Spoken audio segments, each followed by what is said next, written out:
Welcome to Watch-Worthy Shows. If you're a sci-fi fan, Prime Video has a catalog that's absolutely worth exploring. Today we're going through the 19 best series of the genre available on the platform. Dystopias that will make you think, mysteries you won't be able to put down, time travel stories that will bend your mind, and space adventures that will leave you speechless. There are unjustly canceled series, hidden gems, and absolute masterpieces. But before we start the video, it would mean a lot to me if you took a moment to leave a like and subscribe to the channel. Thank you so much for your support. Number 19, Solos. What does it really mean to be completely alone? That's exactly what this 7-episode anthology series explores, where each chapter follows a single character facing deeply human dilemmas through science fiction scenarios. A physicist obsessed with time travel, a woman stranded in space reviewing her entire life, a mother discovering something disturbing about her newborn, a war veteran dealing with an artificial intelligence that knows all his secrets. The cast is extraordinary. Anne Hathaway, Helen Mirren, Morgan Freeman, Anthony Mackie, Dan Stevens.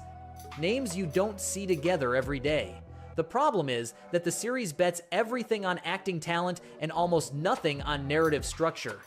Each episode is basically a 30-minute monologue with a twist at the end, and while some episodes genuinely shine, the overall result feels uneven and inconsistent.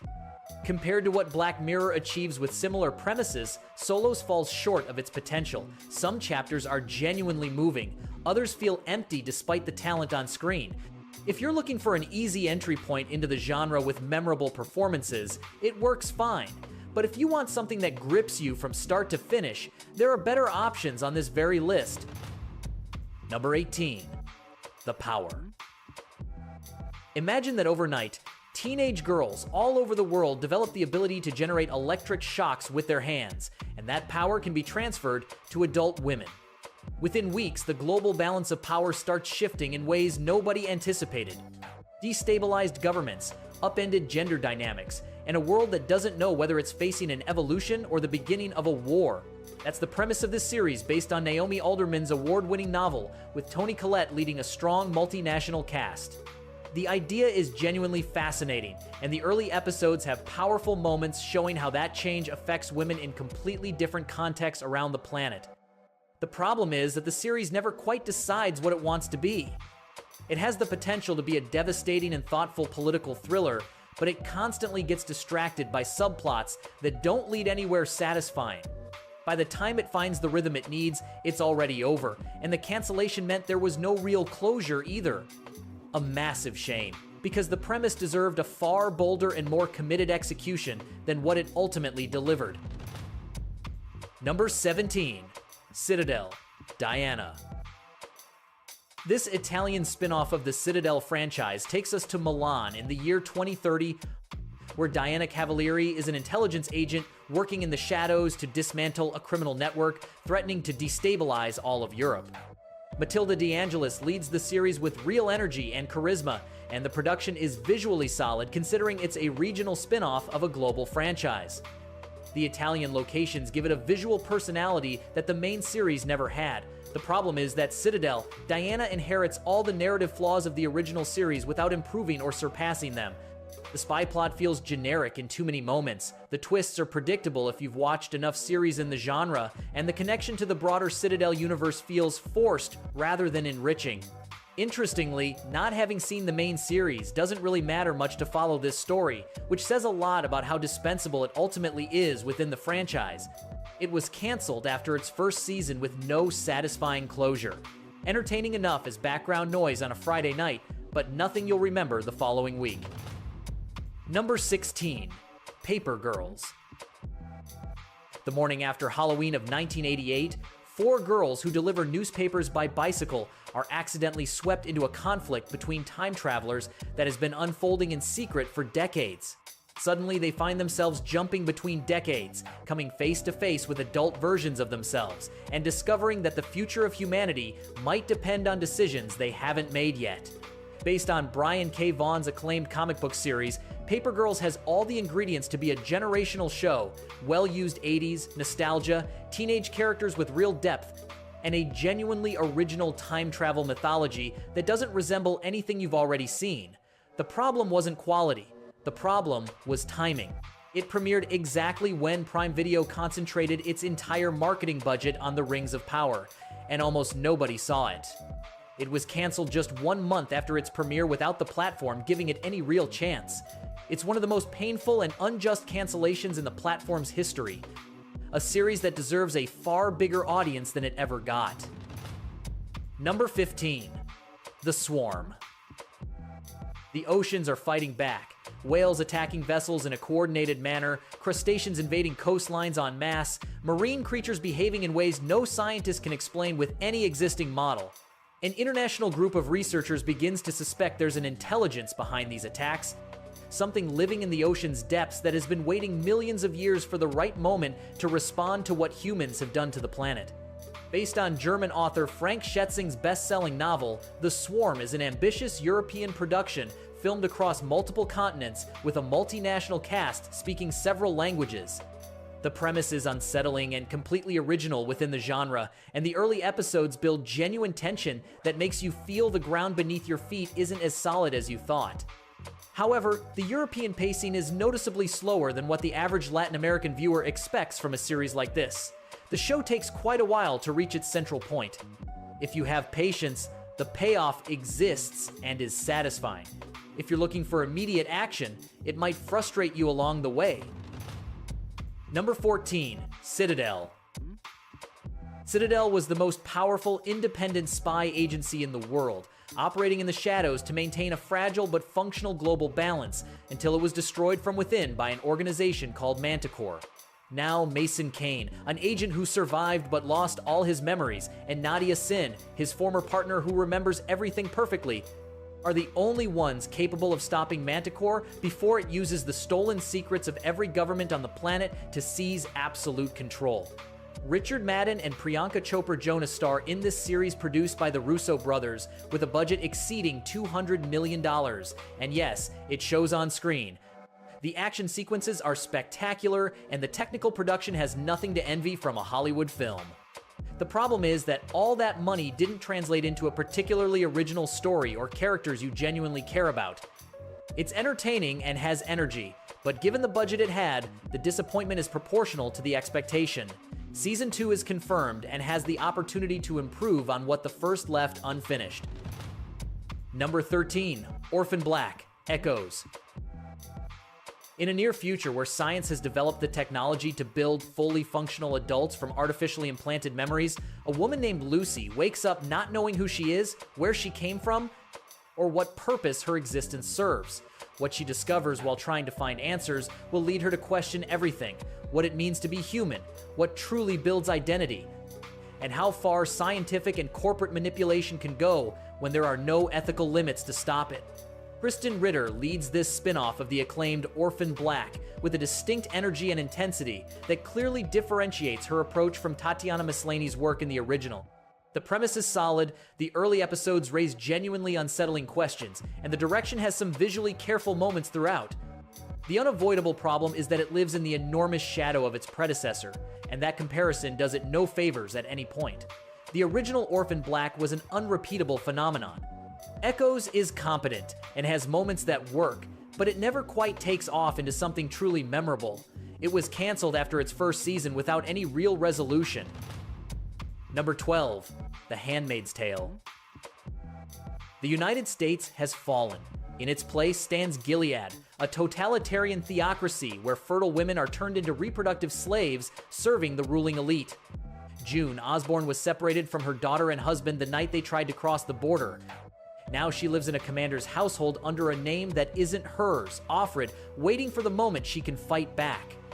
Elizabeth Moss delivers one of the most powerful and sustained performances in recent television history in this adaptation of Margaret Atwood's novel. The first 2 seasons are absolutely devastating, urgent, necessary, and impossible to forget. The problem is that the series ran longer than its story could sustain at that same intensity. By the 4th and 5th seasons, the narrative had begun going in circles, and audiences were starting to feel the exhaustion. The 6th and final season arrived in 2025 and closed June's story. It's an important series that deserves to be watched, with the honest warning that the final stretch doesn't live up to that extraordinary beginning. Number 11. Outer Range. Royal Abbott is a Wyoming rancher who one day discovers a dark, unfathomable hole in the back pasture of his property. He doesn't know what it is, doesn't know where it came from, doesn't understand what it means, but he knows with certainty that if anyone else finds it, everything he spent decades building disappears in an instant. Josh Brolin carries the series entirely on his shoulders with a magnetic and imposing screen presence that holds even the slowest moments together, and the blend of arid rural western with unexplainable supernatural mystery works far better than it sounds when you describe it out loud. The first season is hypnotic, unsettling, and builds a unique atmosphere that very few series manage to achieve. The second expands the mystery in interesting ways, but also begins losing the thread of what made the first so special. It was canceled in July of 2024 without resolving any of the central questions it raised from its very first episode, which is an enormous frustration for everyone who got hooked on its particular world. Another victim of the platform's impulsive cancellations. Worth watching, as long as you know going in that there will be no closure. Number 10. Star Trek: Picard. Jean-Luc Picard is well over 90 years old and living in retirement at his vineyard in the French countryside when a mysterious young woman shows up at his door one night and drags him back into a universe he believed he had left behind for good. Patrick Stewart returns to the most beloved character of his career in a series that had a very uneven journey across its 3 seasons, but ultimately ended in a genuinely memorable way. The first 2 seasons deeply divided franchise fans, too far removed from the classic optimistic spirit of Star Trek for some, refreshingly modern and dark for others. But the 3rd season reunited the entire cast of The Next Generation for the first time in decades and delivered the emotional closure that generation of fans had been waiting for without even knowing they needed it. Genuinely moving moments, reunions that will leave a lump in your throat, and a dignified farewell for characters who were part of the childhood and teenage years of millions of people around the world. If you're a franchise fan, seasons 1 and 2 are optional. The 3rd is completely mandatory. Number 9. The Rig. An oil rig in the North Sea becomes completely cut off from the world when a dense, inexplicable fog surrounds it without warning. Communications go dead instantly, rescue helicopters can't get close, and the workers start experiencing phenomena that none of them can explain using any rational framework they know. Ian Glenn and Martin Compston lead a cast that does solid work, building genuine tension inside a closed, deeply claustrophobic space where any room can become a trap. The Rig works first as a tense and atmospheric survival thriller, then gradually opens up into something far larger connected to the planet itself, to oil, and to the accumulated consequences of decades of unchecked extraction. The 2nd season expands the mystery in a satisfying way and raises the stakes in directions the 1st season only hinted at. It's one of those British series that doesn't make a lot of media noise, but that, given a real chance, grabs you completely and doesn't let go. Atmospheric, intelligent, and with an ecological heart that gives it a genuinely interesting extra dimension. Number 8. Upload. In the year 2033, when you die, you can choose to upload your consciousness to a digital paradise. If you have real money, you go to Lakeview, a luxury virtual resort with every comfort you can imagine. If you don't have enough, you end up trapped in some cheap server with low-resolution pixels and internet speed from the year 2000. Nathan dies prematurely in an accident that may not have been as accidental as it seems and ends up in Lakeview under the financial and emotional control of his wealthy girlfriend, while gradually falling for Nora, the customer service employee who looks after him from the real world. Greg Daniels, the creator of The Office and Parks and Recreation, built a comedy that uses science fiction as a vehicle for sharp social satire about capitalism, death, social class, and love in the age of soulless corporations. It's light, funny, and considerably smarter than it appears at first glance. 4 seasons that wrapped up the story in August of 2025 with a 4-part finale. It doesn't reinvent television, but it delivers exactly what it promises with a lot of heart and genuine humor. Number 7. The Wheel of Time. In a world where time exists as an eternal cycle that repeats without end and evil returns every age in a new form, Moiraine, a powerful sorceress played by Rosamund Pike with cold, magnetic elegance, arrives at a remote village searching for someone who might be the Dragon Reborn, the person destined by prophecy to save the world or destroy it permanently. Based on Robert Jordan's monumental 14-book saga, The Wheel of Time was Prime Video's big bet to have its own answer to Game of Thrones, and it succeeded partially but genuinely. The first season had pacing problems and visible budget limitations that showed on screen. The second improved considerably in every aspect and began building a world that was truly worth exploring in depth. The third, released in 2024, showed the series operating at its best level, and that was precisely when the cancellation arrived in May of 2025.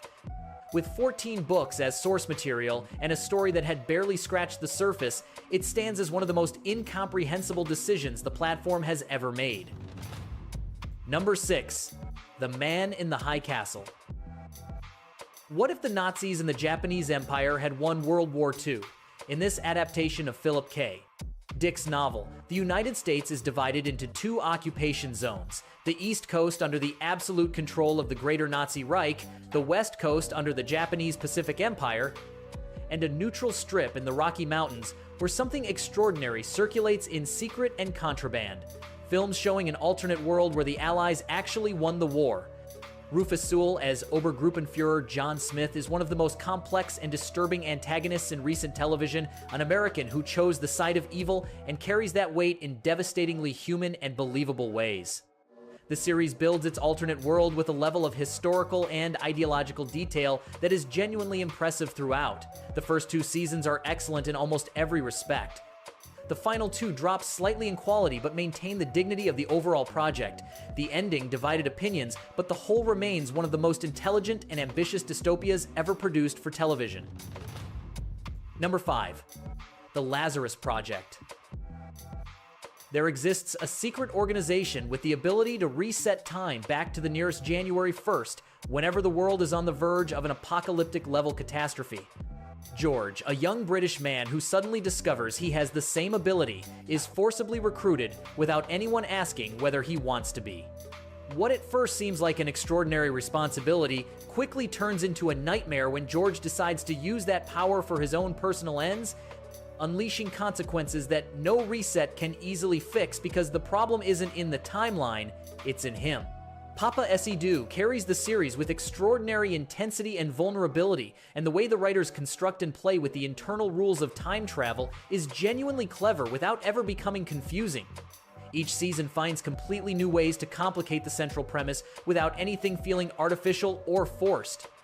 It was canceled after 2 solid seasons, which is deeply painful because it had so much more left to explore, one of the smartest and most underrated science fiction thrillers of recent years on any platform. Number 4. The Devil's Hour. Every night, at 3:33 in the morning, Lucy Chambers wakes up. No apparent reason, no nightmares, no external stimulus to explain it. She simply opens her eyes at that exact hour that for centuries has been called the Devil's Hour.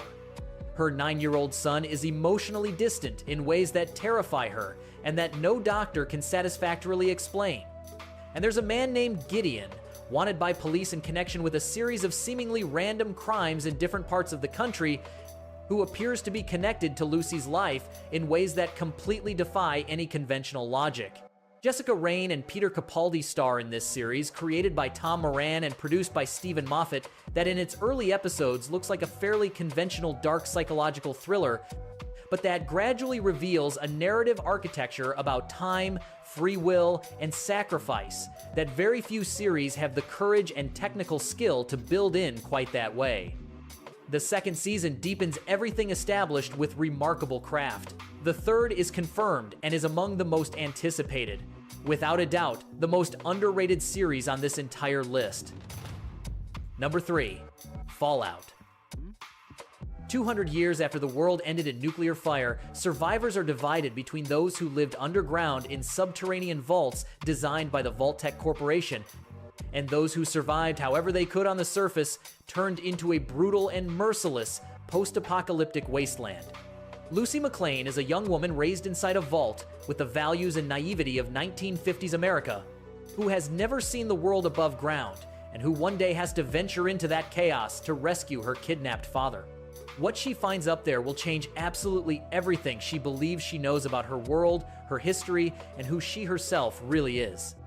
Ella Purnell is absolutely perfect in the role, and alongside her, the series achieves something that seemed nearly impossible: capturing the spirit and dark humor of the video games without alienating viewers who have never played them at all. It's violent, funny, philosophically more interesting than it appears at first glance, and visually spectacular in every episode. The first season was a complete revelation. The second, released in late 2025, confirmed it wasn't just luck. A third season is already confirmed. Number 2, The Peripheral. In a near-future rural American South, Flynn Fisher and her brother survive however they can in a devastated local economy. When he brings home a virtual reality headset of unknown origin, Flynn uses it thinking it's a video game, but what she experiences isn't a simulation. It's a real and fully functional connection with 22nd century London, a city that survived a catastrophic event called the Jackpot that wiped out the vast majority of humanity. And the inhabitants of that distant future need something specific from Flynn that could alter the course of both timelines in ways that neither end can fully predict. Chloe Grace Moretz leads this series, produced by Jonathan Nolan and Lisa Joy, the creators of Westworld, with a narrative complexity that demands full attention in every scene and rewards you generously every time you give it. The way it manages two simultaneous eras without losing clarity or coherence is a genuine feat of television writing. It was canceled in August of 2023 despite having already been renewed, a direct victim of production costs and the Hollywood strikes. One of the most painful and unjustified cancellations in recent streaming history. Number 1, The Expanse. 200 years in the future, humanity has colonized the entire solar system but hasn't solved any of its fundamental problems. Earth is governed by the United Nations amid mass overpopulation and unemployment. Mars is an independent military power, with its own culture forged in the harshness of terraforming a hostile planet. And the Belters, who live and work in the asteroid belt extracting the resources both superpowers need, survive under brutal conditions while being exploited and looked down upon by both sides. When a young activist disappears and an ice hauler is mysteriously destroyed in deep space, a belt detective and a merchant ship officer discover that both cases point toward the greatest conspiracy in the history of humanity, something found in space that could change absolutely everything. The Expanse isn't just the best science fiction series on Prime Video. For an entire generation of genre fans, it's the best science fiction series produced in the last 20 years. The physics is real and consistent, the politics are complex and credible, and the characters carry a human depth that very few series of any genre manage to sustain across 6 complete seasons. It was canceled by Sci-Fi after 3 seasons and rescued by Amazon thanks to the massive and organized pressure of its fans. A universe built with a narrative coherence and ambition that has no equal in television today. And that's it for today's video. I hope you found your next favorite series and feel inspired to give one of these incredible stories a chance. If you think we missed any, drop them in the comments so we can include them in future videos. Thanks for watching once again, and I'll see you in the next premiere.